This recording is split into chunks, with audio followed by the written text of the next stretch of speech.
Գյուրջան Կասկադ, հասանելի բնակարաններ 65 ամիս մարման ժամկետով։ Երեք մի հետաքրքիր համծիծաղելի, նողկալի դեպք է տեղի ունեցել։ Պատգամավորներից մեկը դուրս էր եկել անհետ կորածների ծնողների մոտ եւ ասում էր, որ դե դիմացեք 2 ամիս բան մնաց, հեսա ձեզ ռատ կանենք կեթակ, հեսա Նիկոլին ռատ կանենք իր ընկերներով կեթան, ու դա անում էր Հակոբ Ասլանյանը։ Ու գիտեք ինչ հիշեցի, թե ոնց էր մեր խմբակցության նիստի ժամանակ լաց լինում եւ աղաչում, որ ինքը մնա մեր խմբակցության մեջ,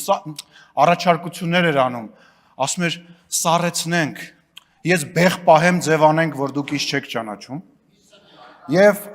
այս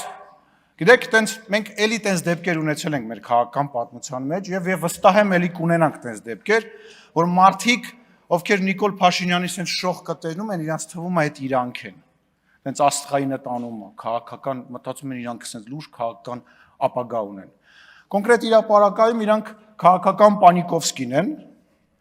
եւ ուզում եմ իրեն շնորհավորեմ, որ մենք ձեզ ռադարինգ, բայց անենց պահեցինք, որ թոշակի հարցը կլուծեք։ Այնուամենայնիվ թոշակը կստանաս, հա, մի անհանգստացի, բայց այնուամենայնիվ ամոթ է, ձեզ հավաք պահեք եւ ձեր չափի մեջ պահեք։ Նիկոլ Փաշինյանի շողքը հանգարց չմտածեք, որ դա դուք եք կամ կարակ երբևիցե լինեք։ Իրոք 2 ամիս մնաց, հետո ձեզ երևի փողոցում մարդիկ տենան նույնիսկ չճանաչեն։